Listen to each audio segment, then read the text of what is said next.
Il y a deux types de personnes qui regardent cette vidéo.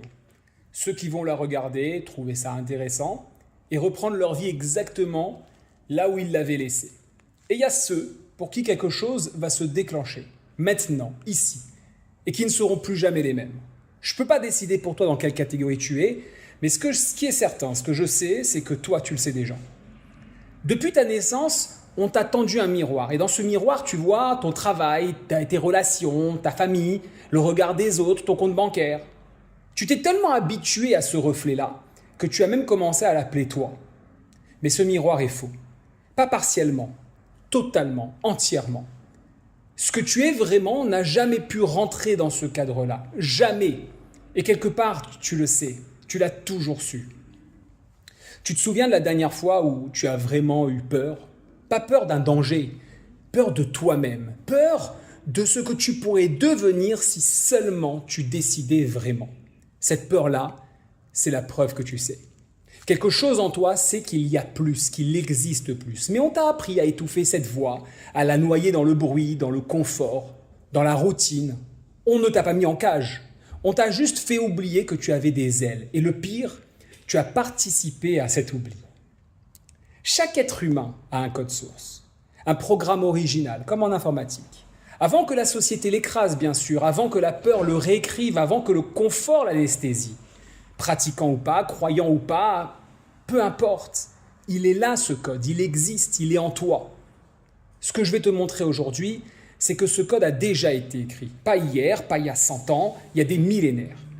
Et ce soir, Shavuot, il y a une fenêtre rare où ce code peut se relire, se relancer et être utilisé, exploité. La question n'est pas de savoir si tu crois en ça. La question est est-ce que tu peux te permettre de passer à côté? Laisse-moi te dire maintenant ce que tu es. Pas spirituellement d'abord, scientifiquement. Des études ont mesuré la densité énergétique du corps humain par kilogramme de matière. Ton métabolisme produit une énergie comparable, voire supérieure à celle du cœur du soleil. Le soleil brûle en volume, toi tu brûles en précision. Tu n'es pas un consommateur d'énergie, tu es une source d'énergie. Chaque être humain est une étoile d'une certaine manière. Alors dis-moi, une étoile qui brûle pour scroller, une étoile qui brûle pour survivre jusqu'au week-end, une étoile qui brûle pour attendre sa retraite? C'est quoi ça? Si ce n'est du gaspillage cosmique.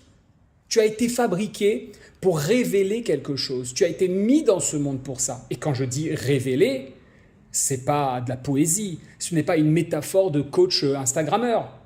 Révéler, ça veut dire que ça doit te sauter aux yeux d'évidence, que tu obliges ton esprit à voir autrement.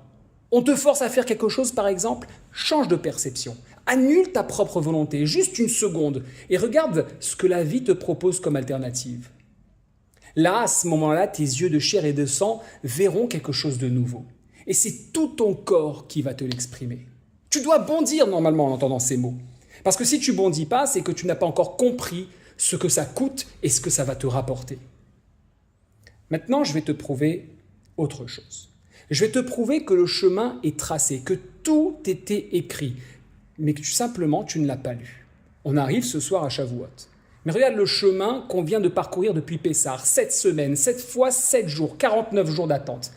Pendant ce temps, la Torah t'a parlé, chaque semaine une paracha, chaque nom un message. T'as pas entendu? Écoute bien. On a commencé par Vaïkra. Vaïkra, il l'a appelé. Ce n'est pas une invitation polie. Ce n'est même pas une option en fait. Si tu veux voir autre chose que la misérable existence que la société te propose, tu dois savoir que c'est un appel qui a déjà été effectif. Pas parce que tu le mérites, pas parce que tu es prêt, parce que tu as été créé pour ça et que c'est inclus l'appel. Tu es appelé à changer le code, à découvrir quelque chose qui dépasse ton quotidien. Est-ce que tu vas décrocher? Puis on arrive dans Tsav, ordonne. Si tu décides vraiment, de manière convaincue, c'est la deuxième paracha, alors donne un ordre. Pas une envie, pas un je vais essayer, peut-être demain, un ordre clair, net, irrévocable. Parce que c'est seulement comme ça que tu peux entrer à l'intérieur de troisième paracha, Shemini, le 8e. 7, c'est le naturel. 7 jours de la semaine, 7 notes dans la musique, 8, c'est ce qui dépasse la nature. C'est le niveau supérieur, celui qui n'obéit plus aux règles du monde ordinaire comme on te l'a présenté. Mais attention, n'attends pas que ça soit simple. Tazria Metzora. Tazria Metzora, ce sont les seuls symptômes physiques cités dans la Torah, dans toute la Torah. 2, seulement 2. Pourquoi? Parce que quand tu te mets en mouvement vers quelque chose de vrai, ton corps le ressent. L'homme et la femme, le corps et l'âme, ton environnement est touché. Peut-être ta maison, peut-être toi-même, mais certainement en toi. Ce n'est pas une punition, c'est un signe. Tu es en train de changer. Et le changement, ça laisse des traces. Parfois, ça peut même faire mal. Alors, tu dois t'éloigner pour mieux réfléchir, te mettre à l'écart, même si c'est un peu douloureux, surtout si tu ne comprends pas. C'est obligatoire, c'est une étape à passer. Une fois ce passage traversé, on arrive sur Acharemot Kedoshim. Acharemot, après la mort, Kedoshim, vient le Kadosh, vient le divin. Bizarre comme nom, non? On aurait dû dire après la vie, déjà qu'on ne sait pas ce que c'est que la mort. Acharei Chaim, après la vie, c'est là qu'on rencontre le divin, logiquement. Non, déjà qu'on ne sait pas c'est quoi la mort, après la mort.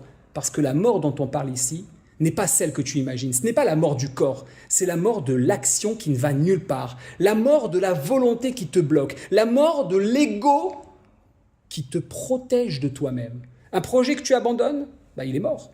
Une habitude que tu lâches, elle est morte. Une certitude que tu libères, elle est morte. Quand tu seras dans la souffrance, dans le questionnement, parce que ce n'est pas comme tu l'avais imaginé, quand ton ego criera en toi « mais c'est comme ça que je voulais », décide de le laisser mourir. Annule cette volonté et laisse-toi surprendre par ce qui se propose à toi. C'est là que tu rencontreras le divin, Kadosh, séparé du mode automatique, séparé du troupeau.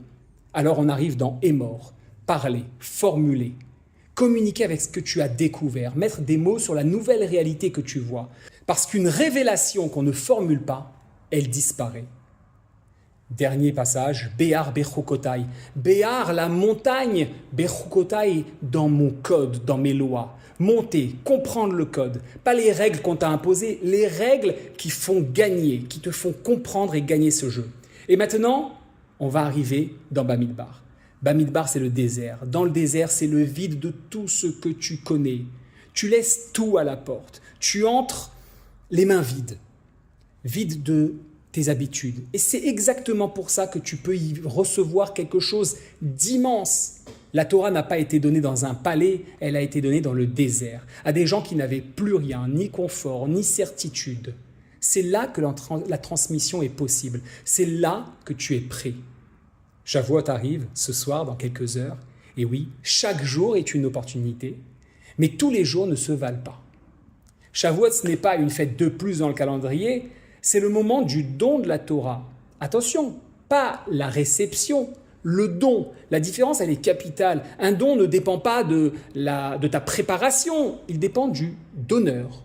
Dieu n'a pas attendu que les Hébreux soient prêts. Le divin l'a donné à des esclaves qui sortaient d'Égypte depuis 49 jours.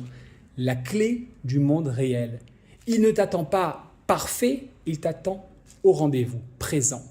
La fenêtre est ouverte, l'énergie est là, pas dans 6 mois, pas quand tu te sentiras prêt, maintenant. Je tourne cette vidéo parce que je refuse de regarder les gens autour de moi jouer une partie qu'ils ont déjà perdue sans le savoir.